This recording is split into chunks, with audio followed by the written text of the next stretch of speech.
So hi guys, நான் உங்களிடத்தில் Dandapani. So இன்றைக்கி சண்டே Q&A செஷன். ஸோ உங்களுடைய கேள்விகளுக்கு என்னுடைய பதில்கள் ஒன்றா பார்த்துட்டே வரலாம். அதுக்கு முன்னாடி ரெண்டு விஷயம். நம்ம பாட்காஸ்ட் சேனல், நம்மளோட இண்டி டாக்ஸ் சேனல் வந்து இப்போ ஃபுல் ஃப்ளெஜ்டு பாட்காஸ்ட் சேனல் ஆகிடுச்சு. வெற்றிகரமாக 2வது வாரமும் போட்டுட்டேங்க. நான் மாதத்துக்கு 2 போடலாம் அப்படின்னு நினச்சேன். பட் ஆக்சுவல் சக்ஸஸ் அப்படின்னு சொன்னால் என்ன அப்படிங்கிறது வந்து வாரத்துக்கு 1 போட்டால் தான் அப்படின்னு சொல்லியிருந்தேன். 2வது வாரமே வந்து போட்டுட்டேன். அடுத்த வாரத்துக்கு கெஸ்ட் இருக்காங்க, பார்ப்போம். கண்டினியூஸாக பண்ணிடணும் அப்படிங்கிறது திருவள்ளுவர். ஸோ அப்படி தொடர்ந்து நம்ம வந்து அதை பாட்காஸ்ட் பண்ணிட்டே வரலாம். So in regards with that and இன்னொரு ஒரு விஷயத்துக்காக, நான் விஷயம் என்னன்னு சொல்ல மாட்டேன். I'm just trying to run a crowd fund. கீழே டிஸ்கிரிப்ஷனில் வந்துட்டு நம்ம அக்கௌண்ட் டீட்டெயில்ஸ் இருக்குது. உங்களுக்கு விருப்பம் இருந்ததுன்னா to fund our channel. Okay, so இது ஒரு மாதம் ரன் பண்ணிவிட்டு அந்த எவ்வளோ வந்திருக்கு என்ன இதுங்கிற தகவலை பின்ன சொல்கிறேன். அது என்ன பண்ண போகிறேன் அப்படிங்கிறதையும் சொல்கிறேன். ஃபைன், ஓகே, இது ஒன்று. அண்டு நம்மளுடைய பாட்காஸ்ட் பேர் என்ன அப்படின்னு சொல்லி பார்த்தோம்னா, ஒரு 90 போடலாமா அப்படின்னு சொல்லிட்டு தான் நம்ம பாட்காஸ்ட்னுடைய இது. அது லோகோ பார்த்திங்கன்னா அப்படி தான் இருக்கும், ஒரு 90 போடலாமான்னு. ஒரு மைக் வந்து இப்படி கிளிங்க் அப்படிங்கிற மாதிரி அதில் இருக்கும். எனக்கு அதுக்கு ஒருத்தர் கமெண்ட் பண்ணியிருந்தார், ஸோ இதுக்கு அர்த்தம் இது தாங்க அப்படின்னு சொல்லிட்டு. கமான் மேன், நான் 90s கிட், ஆப்வியஸ்லி எனக்கு 90னா என்னன்னு தெரியும். மேட்ரு அதுதான் அதில். ஏன்னா நம்ம பாட்காஸ்ட் வந்து 1.5 hours. 1.5 ஹவர்ஸ்னால் என்ன, 90 நிமிஷம், அதுதான் சரிங்களா. ஸோ 90 போடலாமாங்கிறது அந்த மைக்கை வந்து அந்த கிளிங்க்னு வச்சது. I know what 90 means, but அதை தான் மீன் பண்ணி. ஆனால் அந்த 90க்கு இன்னொரு அர்த்தம் என்ன அப்படின்னு சொன்னால் 1.5 மணி நேரம்னு அர்த்தம். ஸோ ஒரு பார்வையோடவே இருக்குன்னு அவசியம் இல்லை, அதுக்கு வேற ஒரு அர்த்தமும் இருக்குது அப்படிங்கிறதான இந்த விளக்கமெல்லாம் கொடுக்கல, என்ன ஆகுதுன்னு பார்க்கணுங்கிறதுக்காக தான் முன்னாடியே வந்து அதை போட்டிருந்தேன். இதுதான் அதனுடைய எக்ஸ்ப்ளனேஷன். So 90ங்கிறது 90 minutes. அது வந்து 1.5 மணி நேரம் நம்மளுடைய பாட்காஸ்டினுடைய லெங்க்த்து அப்படிங்கிறதுக்காக ஒரு சூசகமாக சொன்ன ஒரு விஷயம். அது கொஞ்சம் வட்டார வழக்கில் நம்ம எப்படி சொல்லுவோமோ அந்த ஒரு நையாண்டியோட அதை சேர்த்து சொன்னது தான் அது. ஸோ மாற்றலாம் மாட்டேன், அதுதான் பாட்காஸ்டினுடைய இது. நிறைய பேர் சொல்கிறது என்னென்னா, பெரியவங்க வந்தாங்கன்னா அவங்க ஒரு மாதிரி நினைக்க மாட்டாங்களா அப்படின்னு சொல்லிட்டு நினைக்க மாட்டாங்க. அவங்க நினைக்கிறாங்கன்னு எனக்கு தெரியல, அது நடக்கிற காலத்தில் பார்த்துக்கலாம். நானாக வந்து ஒரு கற்பனையை வளர்த்திக்கிறதுக்கு அப்படிங்கிறது விரும்பலை, அவ்வளோதான். ஸோ இதுதான் பாட்காஸ்ட்டை அந்த லோகோனுடைய அர்த்தம் சரிங்களா. அந்த 90 அப்படிங்கிறது வந்து 90 மினிட்ஸுக்கு உண்டான விஷயம், ரைட். ஸோ இப்போ வந்து நம்மளுடைய இதுக்குள்ளே போகலாம். என்னது, கேள்வி பதிலுக்குள்ளே போகலாம். முதல் கேள்வி, ஜெனிஷா அவங்க என்ன கேட்குறாங்கன்னா, உங்கள் ஃப்ரெண்டு ஒரு தடவை ஏதோ சொன்னாங்களாம், நம்ம எல்லோரும் நம்மளுடைய பேரண்ட்ஸினுடைய தீய பழக்கங்கள் அப்படிங்கிறத வந்து கொண்டு வருவோம். ஸோ அது வந்து நம்ம பிறக்கிறதுக்குள்ளே அவங்க மாற்றிக்கல அப்படின்னு சொன்னால் அந்த குணம் நம்மோடு வந்து சேர்ந்து அவர்களுடைய கெட்ட பழக்கம் நமக்கும் வந்துடும் அப்படிங்கிற மாதிரியும், நம்ம அதை வந்து நமக்கு குழந்தை பிறக்கிறதுக்குள்ளே நம்ம அதை மாற்றிக்கல அப்படின்னு சொன்னால் நம்ம குழந்தைக்கும் அது போகும் அப்படின்னு சொல்கிறாங்க. இது நான் பார்த்த வரைக்கும் உண்மையாக தான் இருக்குது அப்படிங்கிற மாதிரி ஒரு சொல்கிறாங்க. அப்படி பார்த்தா பிரகலாதன் நல்ல பையனாக பிறந்திருக்கிறதுக்கு இதே இல்லாமல் போயிடும். நிறைய ஞானியர்களுடைய தாய் தந்தையர் நல்லபடியாக தான் இருந்தாங்கன்னா அவர்கள் ஞானம் அடைந்தவர்களாக இல்லை. ஆனால் ஞானியர்கள் வந்து ஞானியர்களாக இருந்தாங்க இல்லையா. பெற்றோர்கள் வந்து ஞானம் அடையாத நிலையில் இருந்தாலுமே பிள்ளைகள் ஞானி அடைந்தாங்க இல்லையா. அப்படியெல்லாம் இல்லைங்க. எத்தனையோ அயோக்கியத்தனமான அப்பா அம்மாக்களுக்கு தங்கமான குழந்தைகள் பிறப்பது உண்டு. அவர்கள் வளர்ந்து வரக்கூடிய சூழல்லையுமே அந்த அவர்களுடைய குடும்ப சூழலோ இல்லை சுற்றுச்சூழல் கூட அயோக்கியத்தனமாக இருந்தாலுமே நல்ல குழந்தைகளாகவே இருந்து வளர்ந்து வரக்கூடிய எத்தனையோ பிள்ளைகள் அப்படிங்கிறவங்க வந்து உண்டு. அதனால அது வந்து முட்டாள்தனமான ஒரு இது. தாய் தந்தையரனுடைய தீய பழக்கங்கள் தன்னகத்தே வரும் அப்படின்னு சொல்லிட்டு அப்படியெல்லாம் கிடையாது.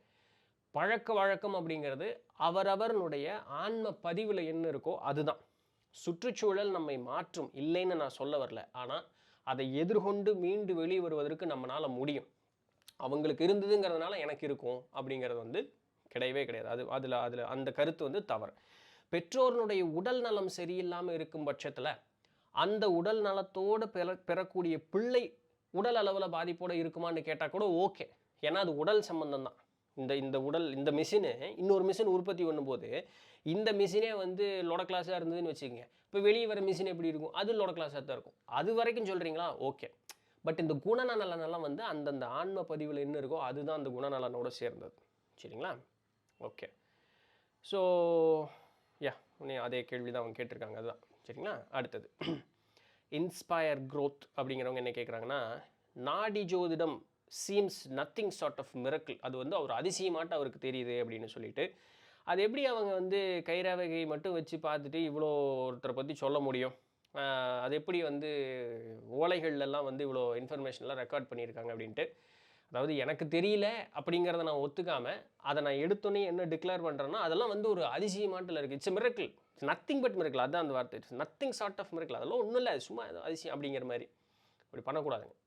நமக்கு ஒரு வித்தை தெரியல அப்படிங்கிறதுக்காக, நம்மளால் ஒத்த சக்கரத்தில் சைக்கிள் ஓட்ட முடியாது அப்படிங்கிறதுக்காக, இன்னொருத்தங்கனும் வந்து ஒத்த சக்கரத்தில் சைக்கிள் ஓட்ட முடியாது, அது வந்து சும்மா அப்படின்னு வந்து நம்ம சொல்ல முடியாது. எதுவும் பெரும் அதிசயம். அந்த இடத்துக்கு பயிற்சி பண்ணோன்னா நாமும் அதுக்கு உண்டானது மாதிரி இருப்போம். நமக்கு ஏதோ இந்த அண்ட வெளியை பற்றி நமக்கு எல்லாம் தெரிஞ்சதாகவும், நம்மளுடைய மனித உடல், இந்த மனம், இதனுடைய எல்லா எல்லையை கண்டுகிட்டது போலவே நம்ம நின்று பேசிக்கிட்டு இருக்கோம். சித்தபெருமக்கள் காயத்தை அழியாமல் நிறுத்துவதற்குண்டான காய சித்தி மருந்துகளை வந்து சொன்னாங்க. அப்போது இதை வந்து நமக்கு பயிற்சி பண்ண தெரியலங்கிறதான் உண்மையை தவிர, அவர்கள் சொன்னவர்கள் வந்து பொய் பேசினாங்கன்னு சொல்கிறது முட்டாள்தனம். இப்போ பிறவி குருடராக இருக்கக்கூடியவருக்கு எதுவுமே தெரியாது. அப்போ அவருக்கு எதுவும் தெரியாது அப்படிங்கிறதுக்காக எல்லாமே வந்து பொய், நீ சொல்கிறது எல்லாமே பொய், இங்கே மேசை இல்லை, அங்கே நாற்காலி இல்லை, அங்கே சூரியன் இல்லை, சந்திரன் இல்லைன்னு சொன்னால் அது எப்படி ஏற்புடையதாக இல்லையோ அதுபோல தான் இதுவும். அவர்கள் எப்படி செய்தார்கள் அதை இன்னும் வேணால் தெரியலன்னு நம்ம சொல்லிட்டு போயிடலாம். அதுதான் உண்மை. அவர்கள் எப்படி எழுதினார்கள் தெரியல. பலவாறான கருத்துக்கள் உண்டு. அண்டத்தோடு கலக்கும் பொழுது அண்டத்தில் வந்து எதிர்காலத்தில் என்ன நடக்கும் அப்படிங்கிறதுக்கு உண்டான அந்த பதிவுகள் அண்டத்தில் இருக்குது. சரிங்களா? அதை நமக்கு ஆக்சஸ் பண்ண தெரியல, அவ்வளோதானே தவிர அவர்களுக்கு அது தெரியாதுன்னு சொல்லக்கூடாது. அவர்கள் அதை தெரிந்தே அதை எழுதி இருக்கிறார்கள் அப்படிங்கிறத நம்ம வந்து ஒரு வாரான கருத்து சொல்லலாம். உண்மையான பதில் என்னென்னா தெரியல அவங்க எப்படி எழுதினாங்கன்னு. ஆனால் ஒருவாறாக நிகழக்கூடிய கருத்து என்னென்னா, அண்டத்தில் ஏற்கனவே இருக்கக்கூடிய பதிவுகளை எடுத்தவர்கள் எழுதியிருக்கிறார்கள்ங்கிறது ஒரு வகையான விளக்கம். தெரியலேங்கிற விளக்கத்தையும் நீங்கள் எடுத்துக்கிட்டாலும் சரி, இல்லை இதுபோல் அண்டப்பதிவுகளை எடுத்தவர்கள் எழுதினார்கள்னு எடுத்துக்கிட்டாலும் சரி, இதுக்கு இன்றைக்கி என்ன மாடர்னாக சொல்கிறது, ஆகாஷிக் ரெக்கார்ட்ஸ்ன்னு சொல்கிறாங்க இல்லைங்களா? ஸோ அண்டப்பதிவுன்னு சொன்னால் தமிழ், ஆகாஷிக் ரெக்கார்ட்ஸ்ன்னு சொன்னால் ஆங்கிலம், எப்படி வேணாலும் வச்சுக்கோங்க. இதுதான் உண்மையே தவிர அது வந்து அது என்ன அதிசயமாக இருக்குது, அதெல்லாம் எப்படி முடியும்? அது இல்லை நம்ம அணுகக்கூடிய முறை. அப்படி இருக்கும் பொழுது எல்லாவற்றையுமே சந்தேக நோக்கோட புறந்தள்ளிக்கிட்டே இருப்போம். எப்படி அப்படின்னு தேடி கற்றுக்கவே மாட்டோம். அதுக்காக சொல்ல வரேன், உங்களை குறை பேசலை, உங்களேன்னு இல்லை, இந்த போல எண்ணம் இருக்கக்கூடிய யாராக இருந்தாலும் சரி, குறை பேசுகிறேன்னு நினைக்க வேண்டாம். நான் யாரையும் குறையெல்லாம் பேசுறதில்லை. இதுபோல் எண்ணத்தை வளர்த்தி கொள்ள வேண்டாம் அப்படிங்கிறேன். எல்லாம் அப்போ எப்படி எழுதினாங்க அந்த ஆர்வம் தான் இருக்கணுமே தவிர, எடுத்தோன்னே ஆர்வத்திற்கு நாமே தடை போடக்கூடிய அந்த ஒரு நிலை அப்படிங்கிறத நம்ம மனசில் வளர்த்திக்க கூடாது. அதெல்லாம் என்னது போய் அது எப்படி முடியும்? அப்படி பேசக்கூடாது. அது நமக்கு நாமே தடை போட்ட போல் ஆகி போயிடும். ஒரு வேளை அந்த இன்ஸ்பயர் க்ரோத் பார்க்குறீங்க, இல்லைங்க நான் நீங்கள் சொன்ன மாதிரி நான் சொல்லலை, எனக்கு எப்படி தெரியும்? நான் நீங்கள் சொல்கிறத படிக்கிறேன், என் கண்ணோட்டத்தில் நான் படிக்கிறேன். அதையும் இப்படியும் பார்த்துக்குங்க. நான் அப்படி சொல்லலை, நீங்கள் என்ன இப்படி பேசிட்டு அப்படியும் சொல்லக்கூடாது. இது ஒரு எழுத்துக்களாக இருக்கிறது. நான் எப்படி அதை படிப்பேனோ அப்படி தான் படிப்பேன். அதனால தான் டெக்ஸ்ட் மெசேஜ் பண்ணும்பொழுது நிறைய சண்டைகள் வருது. காதலர்களுக்குள்ள நிறைய சண்டைகள் வரும் தெரியுமா? ஏன்? ஒரு டெக்ஸ்ட் மெசேஜ் அனுப்பினோம்னு என்ன ஆகும்? அங்கே ரிசீவிங் எண்டில் நம்ம விளையாட்டு போல் பேசியிருப்போம். ரிசீவிங் எண்டில் இருக்கவங்க அவங்க எண்ணம் எப்படி இருக்கோ அதை அப்படி தான் படிப்பாங்க. ஒரு போன வாரத்தும் கூட ஒருத்தர் சண்டை போட்டுக்கிட்டு இருந்தார் என் கூட. நான் விளையாட்டுக்கு தான் பேசினேன், ஆனால் அவர் பார்த்தது வந்து ரொம்ப பர்சனல் எடுத்துகிட்டு ரொம்ப இதாக பேசிட்டார். அதனால் அது அப்படி தான் இருக்கும். அது தப்பு சொல்கிறதுக்கு ஒன்றும் இல்லை. அதை பார்த்துட்டு அப்படின்னு சரி கடந்து போயிட்டே இருக்க வேண்டியதான். ஸோ நான் என்ன சொல்ல வந்தேன்னு உங்களுக்கு புரிஞ்சிருக்கும் இல்லையா? ஓகே. யூனிவர்ஸ் பிரியா பாரு, அவங்க என்ன கேட்குறாங்கன்னா, எண்ணம் என்ற ஆன்மா வந்ததுக்கு அப்புறம் ஹியூமன்ஸ் வந்தாங்களா, இல்லை ஹியூமன்ஸ் வந்ததுக்கப்புறம் ஆன்மா? தயவு செஞ்சு தமிழ் ஏதாவது இந்த tamil.changadi.com tamil.changadi.com அப்படின்னு சொல்லிட்டு ஒரு வெப்சைட் இருக்குது. அதுக்குள்ளே போனோம்னா எண்ணம் ENNAM அப்படின்னு அடித்து ஸ்பேஸ் விட்டீங்க அப்படின்னு சொன்னால் எண்ணம்னே வரும். தமிழில் எண்ணம்னு வரும். சரிங்களா? என்ற ENDRA அப்படின்னு அடித்து ஒரு கேப் விட்டிங்கன்னா என்றன்னு வரும். இப்போ நம்மளோட கீபோர்ட்லேயே வந்து இது தமிழ் கீபோர்டு இருக்குது. ஒருவேளை அதை ஆக்சஸ் பண்ண தெரியலன்னு இந்த மாதிரி கூகுளுக்குள்ளே போயிட்டு tamil.changadi.com அடிச்சிங்கன்னா வரும். ஒன்றும் இல்லை, இது தமிழாளர், தமிழுக்கு தெரிஞ்சவங்க தான், தமிழ் மக்களே இப்படி தங்கிலீஷில் அடிச்சுக்கிட்டு இருக்கணுமா? ஏதாவது ஒரு மொழியில் பாருங்களேன், மலையாளத்துக்காரரோ, தெலுங்குக்காரரோ, கன்னடக்காரரோ, இந்திக்காரரோ யாராவது வந்து பிறமொழி கலப்பில் வந்து பதிவு போடுறாங்களா? சொற்பமான அளவில் தான் ஆட்கள் போடுவாங்க. தமிழனுக்குன்னே உண்டான சாப்பக்கீடு இது வந்து ஒன்று நின்றுக்கிட்டு இருக்குது. கொஞ்சம் மாற்றிக்கிறதுக்கு முயற்சி ஒன்றுமே தவிர எனக்கு படிக்கிற கொஞ்சம் கஷ்டமாக இருக்குது, மற்றபடி வேறு ஒன்றும் இல்லை. இருந்தாலும் பரவாயில்ல. எண்ணம் என்ற ஆன்மா வந்ததற்கு அப்புறம் ஹியூமன்ஸ் வந்தாங்களா, இல்லை ஹியூமன்ஸ் வந்ததுக்கப்புறம் ஆன்மா வந்துச்சா? ஓகே, ஆன்மா தான் முதல்ல வந்துச்சுங்க. என்னங்க முட்டை வந்ததா கோழி வந்ததான்னு கேட்குற மாதிரி. ஆன்மாங்கிறது ஏற்கனவே இருந்தது இல்லைங்களா? பதி பசு பாசம் என்பகர் மூன்றில் பதியினை போல் பசு பாசம் அனாதி. ஸோ இறை, ஆன்மா, ஆன்மாவோடு சேர்ந்த ஆணவ மலம் அப்படிங்கிறது அது மூணுமே எப்பவுமே இருந்தது. அதற்கப்புறம் எடுத்த அந்த இந்த இந்த தேகம் அப்படிங்கிறது பின் வந்தது. அந்த ஆன்மா தன்னுடைய தேவையை பூர்த்தி செய்து கொள்வதற்காக ஒரு திட சம்பந்தமான தன்னுடைய எண்ணத்தை வலுப்படுத்தும் பொழுது அது திட சம்பந்தம், அந்த சக்தி ரூபம் திட சம்பந்தமாக மாறிச்சு. அதுதான் இந்த உடல். அது அதனுடைய தேவை என்னவோ அந்த தேவைக்கேற்றாற் போல ஒரு உடல் தன்மையை அதை எடுத்து வரும். ஸோ ஆன்மாங்கிறது வரலை, அது இருந்தது ஏற்கனவே. அதுதான் சரிங்களா. கிருஷ்ணர், ராமர், சிவன் எல்லாரும் பூமியில் இருந்து போன முதிய ஆன்மாவா தெரியலைங்க அப்படின்னு சொல்லிக்கிறாங்க. அப்படின்னு ஒரு எண்ணம் நிகழுது, அது ஒரு கருத்து நிகழுது. தெரியல, சொல்கிறவங்களுக்கும் ஊர்ஜிதப்படுத்துறதுக்கு இது இல்லை, கேட்குறவங்களும் அதை எப்படி ஊர்ஜிதப்படுத்திக்கணும். நம்பினா நம்பலாம், இல்லைன்னா தெரியலன்னு போயிடலாம். இல்லைன்னு சொல்ல வேண்டாம், நம்புறவனுக்கு எந்த பிரச்சனையும் கிடையாது. நம்மள என்ன தெரியலன்னு போயிடலாம். ஏன்னா இல்லைன்னு சொன்னோன்னா இருக்குன்னு சொல்கிறோம் ஆதாரம் காட்டுற மாதிரி இல்லைன்னு சொல்கிறவனும் ஆதாரம் காட்டணும். அது எப்படி இல்லைன்னு சொன்னேன்னு ஆதாரம் காட்டணும், வெறுமனே பேச முடியாது. அதனால் தெரியலைங்கிறது சேஃபான பதில். ஏன்னா அதுதான் உண்மை, தெரியல. நம்பிக்கை என்னவோ ஆமான்னா ஆமாம், இல்லைங்கிற அவரவருடைய நம்பிக்கை. நடுப்பகுதியில் இருக்கிறது தெரியலைங்கிறதான் உண்மை.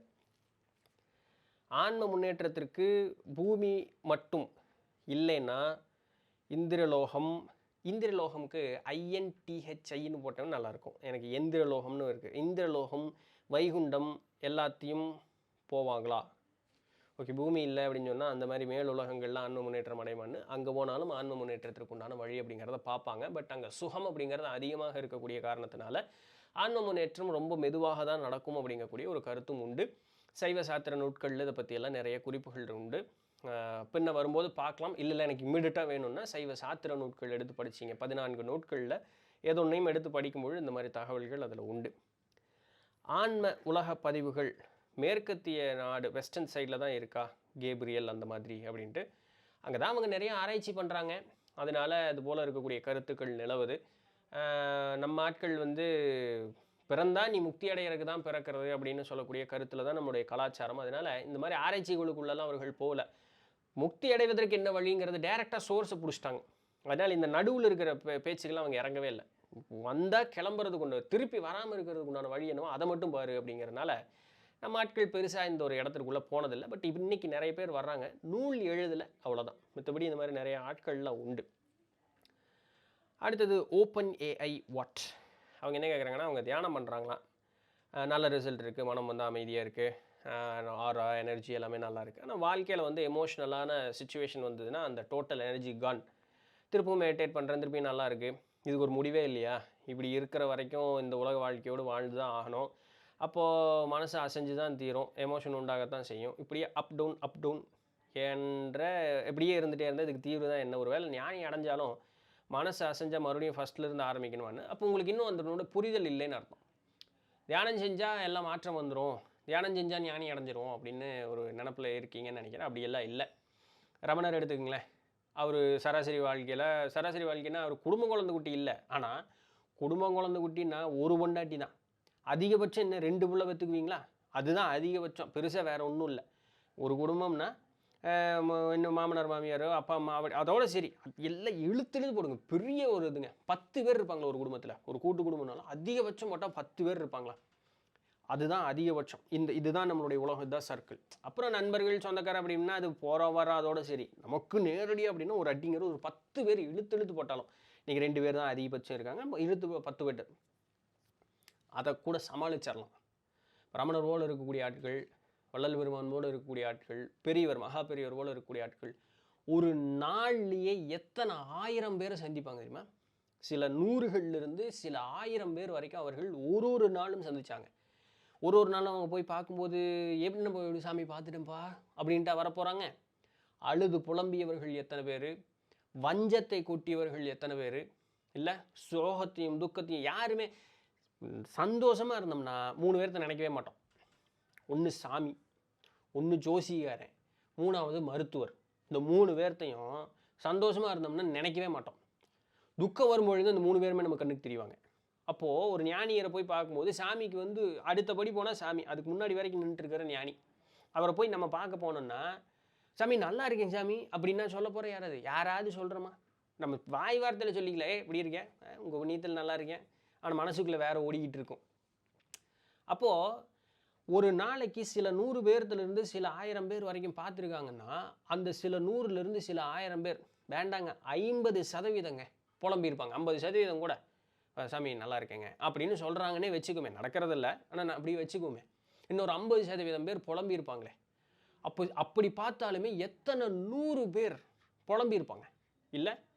ஒரு 10 பேர்த்துக்குள்ளே இருக்கக்கூடியது துன்பம்னா, இதிலிருந்து மீண்டு வெளியே வர முடியலன்னு சொன்னால் எத்தனை 100 பேர்த்த பார்த்துருப்பாங்க. ஆனால் அவர்கள் மனம் சஞ்சலம் அடையலையே, அவர்கள் இதை வந்து துன்பம்னு சொல்லலையே, அவங்க வந்து இதை ஒரு என்ன இப்படி மனசை அலசிஞ்சு வச்சு நான் திருப்பி இங்கே வந்துடுவேனான்னு புலம்பலையே. அதுதான் தெளிவு. சரிங்களா? அவங்களும் சராசரி வாழ்க்கையோடு தான் இருந்தாங்க. அதுக்கு தான் ஆரம்பித்தேன். சராசரி வாழ்க்கைங்கிற நம்ம பொண்டாட்டி பிள்ளையோட இருந்து பார்த்தா தானே தெரியும். அங்கே ஒரு நாளைக்கு 100 பேரையும் 1000 பேரையும் பார்த்து அவன் புலம்பலை கேட்டு பார்க்கும்போது தான் தெரியும் அது எப்படி இருக்குன்னு சொல்லி. சரிங்களா? அந்த இடத்துக்கு போய் நின்னோம்னா எத்தனையோ பேர் சாமியாராக போகிறேன்னு சொல்லிட்டு அங்கே போய் ஓடி வந்தவங்க எத்தனையோ பேர் இருக்காங்க. ஏய் இதுக்கு பொண்டாட்டி புள்ள கூட இருந்துடலாம் போல இருக்குதுடா, அங்கே போனால் என்னடா இப்படி நாய் பொழப்பாக இருக்குது இந்த ஓடி வந்த எத்தனை பேர். ஆனால் அவங்க இருந்தாங்கங்க. எப்படி? அதுதான் தெளிவான மனோநிலை. நம்ம என்ன நினச்சிக்கிறோன்னா ஃபேசினேஷன்.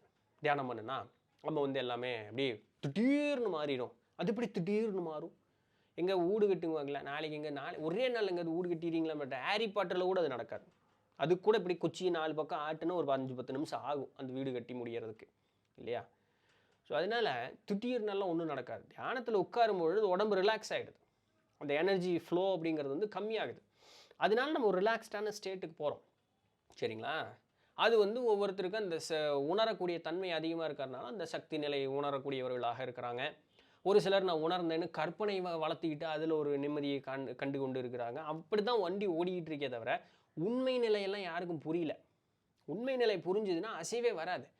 ஒருவேளை ஞானி ஆகிட்டேன்னா மனம் அசைஞ்சன் அதுக்கு பேர் ஞானி இல்லை, அட்டுபாக்கூர் ஞானி. சரிங்களா? ஞானி ஆகிட்டேன்னு நானே நினச்சிக்கலாம். ஏன்னா அப்படியெல்லாம் நிறைய பேர் எனக்கு மெசேஜ் அனுப்புறது மெயில் அனுப்புறதெல்லாம் உண்டு. நான் அதை பார்த்தேன் இதை பார்த்தேன் அது நடந்தது இது நடந்தது. அவங்கள்ட்டங்க அது மனப்பிராந்திங்க கற்பனையில் இருக்கீங்கன்னா சரி உங்களுக்கு தெரிஞ்சது அவ்வளோதான்ட்டு போயிடுவாங்க. ஆடாப்பாவி உனக்கு தான் ஏன் நல்லதை சொன்னேன், என்னப்பா என்னை போய் முட்டாள்ன்ட்டு போயிட்டேன்னு. சரி பரவாயில்ல, நான் என்ன சொல்ல. சரி அவங்களுக்கு அதுதான் கண்ணோட்டத்தில் தான் இருக்குங்கிறது என்னுடைய புரிதல். ஒருவேளை அவங்க நிஜமாலுமே அந்த அனுபவப்பட்டிருந்தாங்கன்னா அப்போ நான் தான் நிஜமாலுமே முட்டாளாக இருந்தேன்னா இப்படியெல்லாம் நான் என்னை நினச்சிக்கிறது உண்டு. அதனால சரி பரவாயில்ல, அவங்க சொல்கிறதும் ஒரு வகையில் சரியாக இருக்குமோ என்னவோ, திருவருள் நல்ல ஒரு வழியை காட்டட்டும்னு அமைதியாக இருந்துடுறது. முக்கால்வாசிக்கு நான் பதிலே சொல்லவே மாட்டேன். எனக்கு பதில் தெரிஞ்சால் தான் நான் சொல்கிறது. ஒரு சிலர் கடிஞ்சுக்குவாங்க, என்ன உங்கள்கிட்ட இத்தனை சொல்லிகிட்டு இருக்கீங்க பதிலே சொல்ல மாட்டீங்க. நான் மனசில் இருந்துச்சு எனக்கே தெரியல, நான் எங்கே போய் உங்களுக்கு பதில் சொல்கிறது, என் கேள்விக்கே பதில் தெரியாமல் தேடிட்டு இருக்கேன். நான் மனசில் நினச்சிட்டு விட்டுருவேன். நிறைய பேர் என்னை கடிஞ்சிக்கிறது உண்டு, வந்துட்டு போய் கேட்டேன் பாரு அப்படிங்கிற மாதிரி.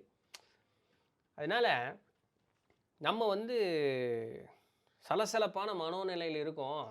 பேருக்கு ஒப்புக்கு இப்படியெல்லாம் பண்ணுனா நல்லதாயா அப்படின்னு சொன்னதை மனசில் ஏற்றி வச்சுக்கிட்டதுனால இந்த ஆத்ம விசாரணைங்கிறோம் தியானங்கிறோம் இதெல்லாம் பண்ணிட்டு அதை ஒரு 4 வீடியோ வேறு பார்க்குறோம்.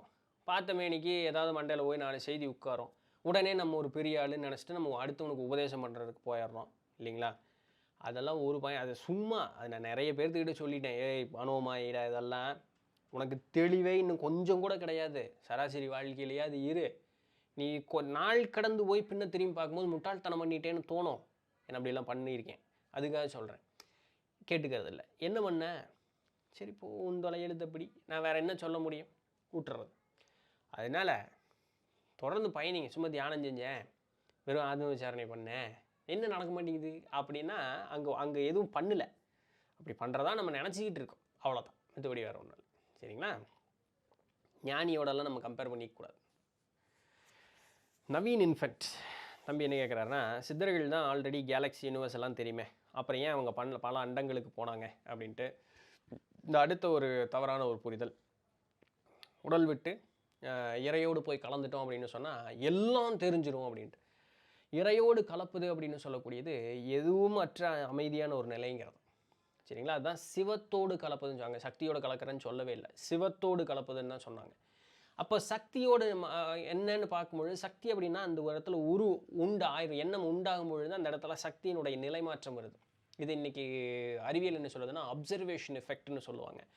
அணு அப்படின்னு சொல்லக்கூடிய ஒரு கூற்று நமக்கு வந்து இங்கே அந்த நியூக்ளியஸ் இருக்குது, அதை சுற்றி எலக்ட்ரான் சுற்றிட்டே இருக்குது அப்படிங்கிற இந்த கிரகத்தை வந்து சூரியனை கிரகம் சுற்றிட்டு இருக்கிற மாதிரி தான் நமக்கு இருக்கக்கூடிய படம் தெரியும் இல்லைங்களா? ஆனால் இன்றைக்கி குவாண்டம் ஃபிசிக்ஸ், குவாண்டம் சயின்ஸ் அது இல்லை அப்படியெல்லாம் கிடையாது. எலக்ட்ரான் க்ளவுடுங்கிற வார்த்தையை பயன்படுத்துகிறான்.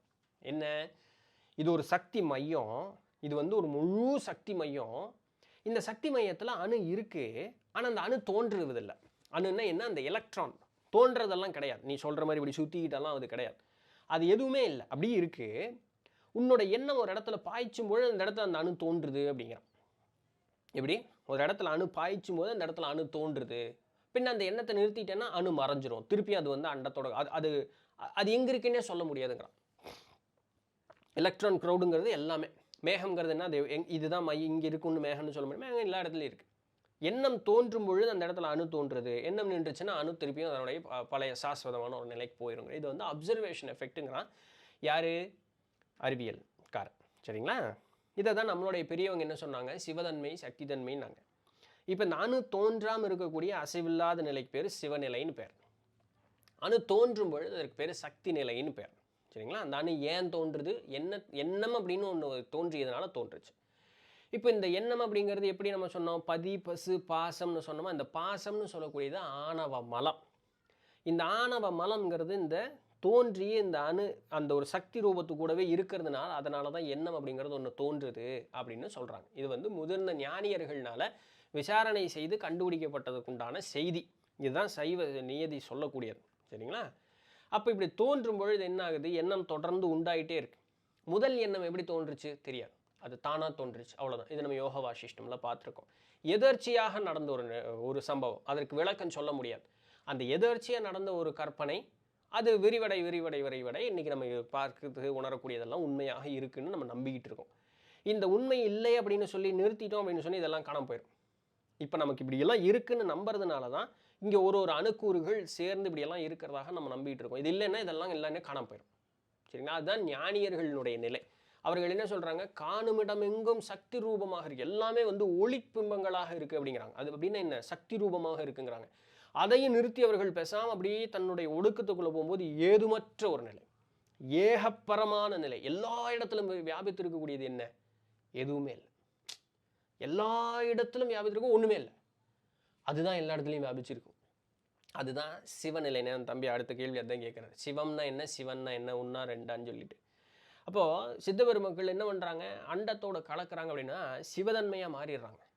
அந்த சிவதன்மை எந்த அசையும் இல்லாமல் அது அப்படியே இருக்கும். அப்போ ஏதாவது ஒன்று போய் பார்க்கணும் அப்படின்னு சொன்னால் அது கற்பனை, அந்த சக்தி ரூபம் திரும்பியும் தோன்றும். இது ஒன்று இருப்பதாக அவர்களோட ஒரு நிலை அவர்களுக்கு உண்டு பண்ணிக்கணும். பண்ணும்பொழுது அப்படி ஒரு அண்டம் இருப்பதாக தோன்றி அந்த இடத்துக்கு போய் அந்த அனுபவங்களை அனுபவித்து கொண்டு இதுதானா அப்படின்ட்டு அவங்க டக்குன்னு இப்படி அமைதியானாங்க, திருப்பி மேலே போயிடுவாங்க. அப்போ அந்த சிவதன்மைக்கு போகிறதுக்கு முன்னாடி தான் சித்தபெருமக்கள் என்ன சொல்கிறாங்க, மூலர்வரனுடைய கருக்கடை வைத்தியம் 600 அப்படிங்கிற அந்த நூல் நம்மளுடைய என்டி புக் ஷெல்ஃபில் இருக்குது, வாங்கி படிங்க. பாட்டும் இருக்கும், கீழே விளக்கமும் இருக்கும். ரொம்ப அருமையான ஒரு நூல். அதில் நம்ம பதிவுகள் பார்த்தோமே.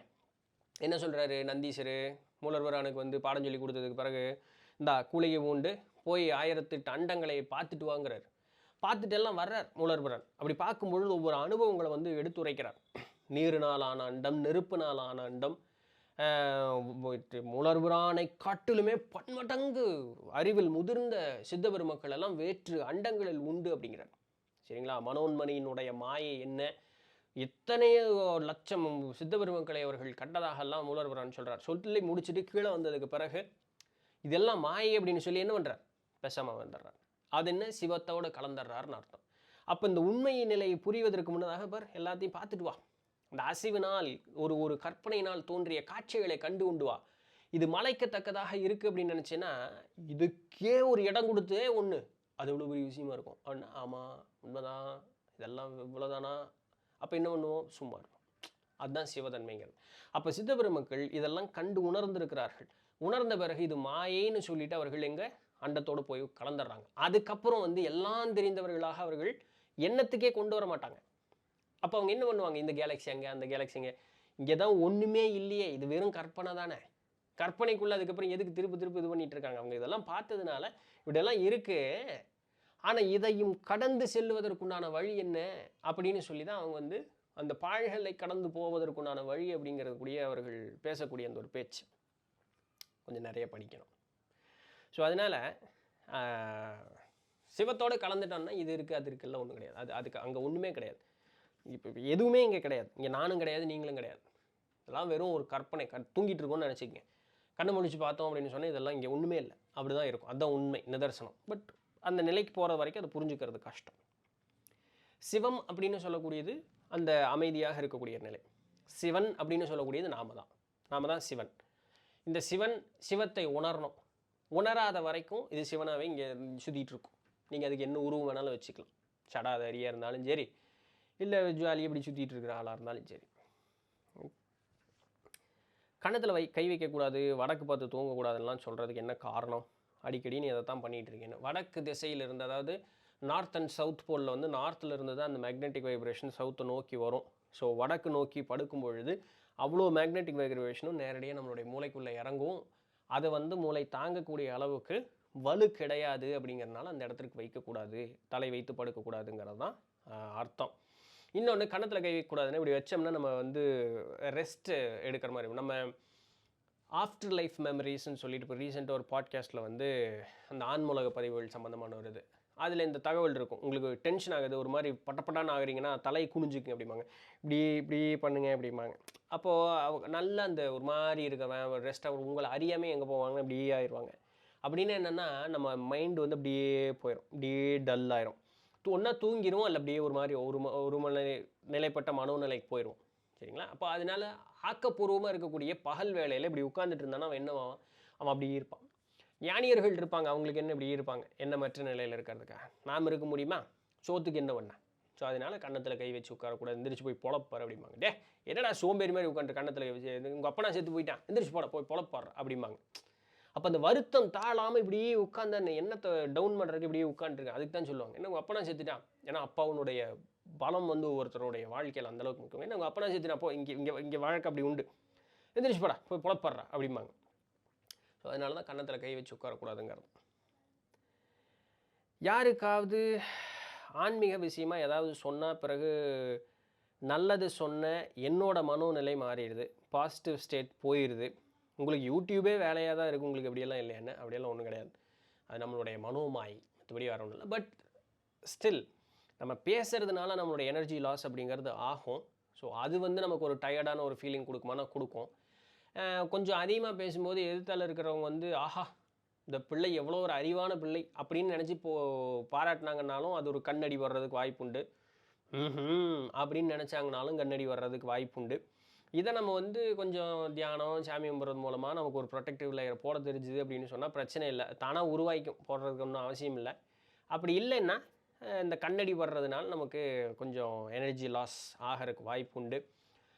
இன்னொன்று வந்து பிராணிக் ஹீலிங்கில் வந்து எனர்ஜி வேம்பயர்ஸ் அப்படிம்பாங்க. நம்மளுடைய சக்தியை அவர்களால் திருட முடியும். சரிங்களா? ஸோ அதற்கெல்லாம் வழிமுறைகள் உண்டு. ஸோ அந்த மாதிரி இருக்கும் பொழுது அது போல் இருக்கக்கூடிய அந்த சூழல், அந்த மாதிரி ஆட்கள்கிட்ட நம்ம கொஞ்சம் விலகி இருப்பது அப்படிங்கிறது நல்லது. நீங்கள் தான் புரிஞ்சுக்கணும், இவங்க இந்த இடத்துக்கு போயிட்டு வந்தோம், இவங்ககிட்ட பேசும்போது நமக்கு இந்த மாதிரி ஒரு நிகழ்வு நடக்குது. அது அவங்களுக்கு தெரிஞ்சு தான் பண்ணணும்னு அவசியம் இல்லை. அவங்களுடைய சிந்தை நம்ம மேலே பதிஞ்சிருச்சு அப்படின்னு சொன்னாலே அந்த ஒரு பாண்டு கிரியேட் ஆகிரும். அப்போ அவங்க நம்மளையுமே நினச்சிக்கிட்டே இருந்தாங்க அப்படின்னு சொன்னால் நம்மளுடைய சக்தி அங்கே போய்கிட்டே இருக்கும். சரிங்களா? பெரியவர்கள் வாழ்த்துவாங்க, அவங்க சக்தி நமக்கு தருவாங்க. ஆனால் நம்மை நினச்சி ஒரு இன்பத்தில் ஈடுபடக்கூடிய ஆளாக இருந்தாலும் சரி, இல்லை கரிச்சு கொட்டக்கூடிய ஆளாக இருந்தாலும் சரி, நம்ம நினச்சிக்கிட்டே இருப்பாங்க. இந்த எனர்ஜி அங்கே அவங்க சக் பண்ணிகிட்டு இருப்பாங்க, நம்ம அது போயிடும். ஸோ அப்போ இதுக்கு தான் தியானம் பண்ணுறது, சாமி கும்பிட்றது அப்படிங்கிறதெல்லாம் ஆழமாகவும் அழுத்தம் திருத்தமாகவும் செய்ய வேண்டியது அப்படிங்கக்கூடிய அவசியம் அப்படிங்கிறது இருக்குது. நம்ம நந்தினி சூரியகுமார், ஆன்மீக பாதையில் போனாலும் இந்த புலனடக்கம் மிகவும் கடினமாகவே உள்ளது. ஏன் கோயிலுக்கு சென்றால் பசி இல்லைனாலும் சாமியை வணங்கிறதுக்கு பதிலாக அங்கே இருக்கிற பொங்கலும் புளியோதரையும் எப்போ வாங்கி திம்போம்னு தான் எண்ணம் போகுது. ஆத்ம விசாரணை செய்துதான் ஏதோ ஒரு அளவு மனம் சாந்தி அடைகிறது. மிகவும் வேண்டிய பதிவுன்னு சொல்லி அவங்க ஒரு பதிவு சொல்லியிருக்கிறாங்க. பட் கோயில் பொங்கலும் புளியோதரையும் நல்லா தான் இருக்கும் இல்லைங்களா? அது குறை சொல்கிறதுக்கு ஒன்றும் இல்லை, மனசு அங்கே போகிறதுல தப்பு இல்லை. எனக்கு இந்த அதிரசம் லட்டுலாம் ரொம்ப பிடிக்கும், தப்பு இல்லை. இங்கே திருவரங்கம் போனோம்னா அங்கே ஒரு வடை கொடுப்பாங்க தெரியுமா, சூப்பராக இருக்கும் அந்த வடை. எள்ளு எண்ணெயில் போட்டு வயிறு டும்முன்னு ஆகி போயிடும். எனிவே, ஆத்ம விசாரணை இதுக்காக இல்லை. ஏன்னா ஏற்கனவே வேற ஒருத்தங்க ஏதோன்னு கேட்டிருந்தாங்க. ஆத்ம விசாரணைங்கிறது இதெல்லாம் மாயின்னு நமக்கு உணர்த்துவதற்கு தான் ஆத்ம விசாரணை. பொங்கலும் புளியோதரையும் திங்கிறதுக்காக ஆத்ம விசாரணையில் வந்து இது பண்ண but okay, that is okay. So மனசை வந்து ஒருநிலைப்படுத்துவதற்காக அந்த இடத்துலையும் பயிற்சி பண்ணுறேன் அப்படிங்கிறது நல்ல விஷயந்தான். But that is okay. அவ்வளோ தூரம் நம்மளை போட்டு டார்ச்சர் பண்ணிக்க வேண்டாம். சாமி சாமி உன்னை நீங்கள் தான் இருக்க போகிற, இறப்பா புளியோதரை தீந்து போயிருமாமா போயிட்டு வரேன்னு சொல்லிட்டு ஒரு 4 வாய் உள்ளே தள்ளிட்டோம்னா மனசு அப்பா அப்படின்னு ஆயிரும். சாமி இப்போ கும்பிட்றேன் அப்படின்னு போய் கும்பிடி சாமியாக வேண்டான்னு சொல்ல போகுது. சாப்பிட்டா சாமி போ போ அப்படிங்க போகுது. அது பாவம்.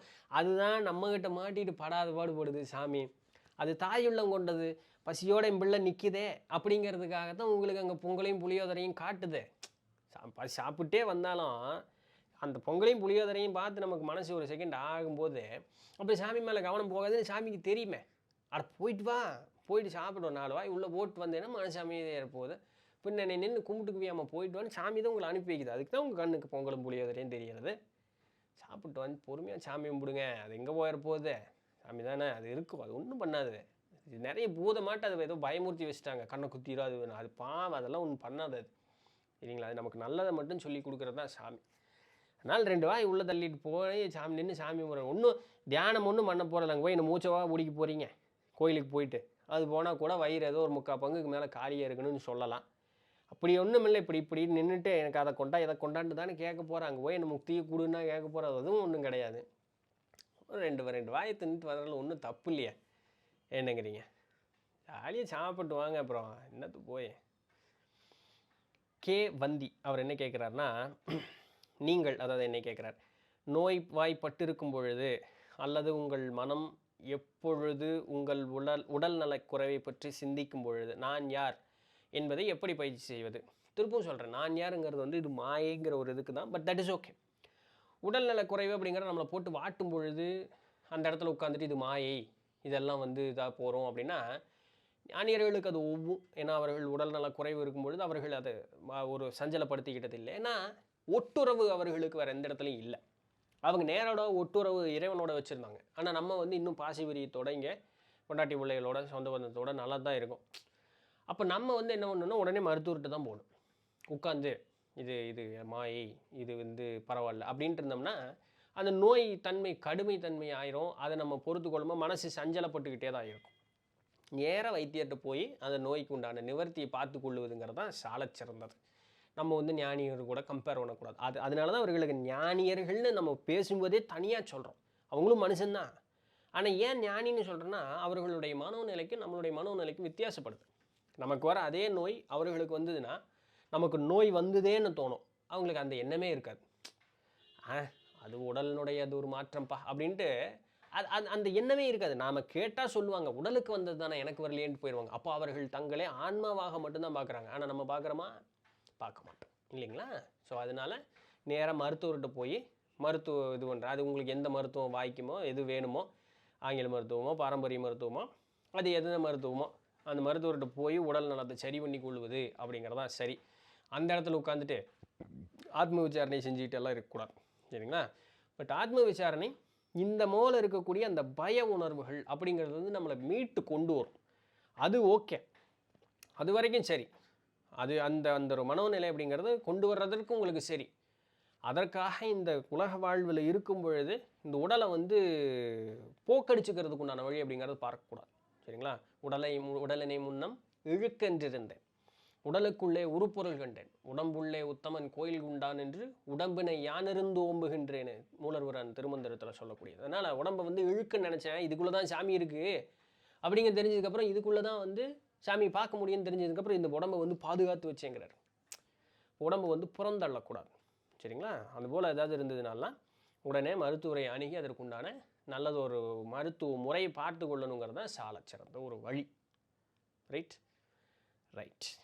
இன்றைக்கு உண்டான செய்திகளும் அதற்குண்டான பதில்களும் பிடிச்சிருந்தும் கன்ஃபர்மேட்டிவாக இருந்திருக்கும்னு நம்புகிறேன். And to watch the podcast, friends and ஃபேமிலிக்கு ஷேர் பண்ணுங்கள். நம்மளுடைய பாட்காஸ்ட் சேனல் இன்னும் நிறைய வளரணும். ஸோ அதற்குண்டான உதவி உங்களோடதெல்லாம் தேவைப்படுது. அடுத்த வாரம் நல்லது ஒரு பாட்காஸ்ட்டு நல்ல ஒரு கெஸ்ட்டில் சந்திப்போம். அண்ட் நாளைக்கும் நம்ம இந்த சேனலில் வேறு ஒரு சுவாரஸ்யமான செய்தியிலையும் சந்திப்போம். ஸோ அதுவரையும் தொடர்ந்து இணைந்திருங்கள். நான் உங்கள் இடத்துல நன்றி.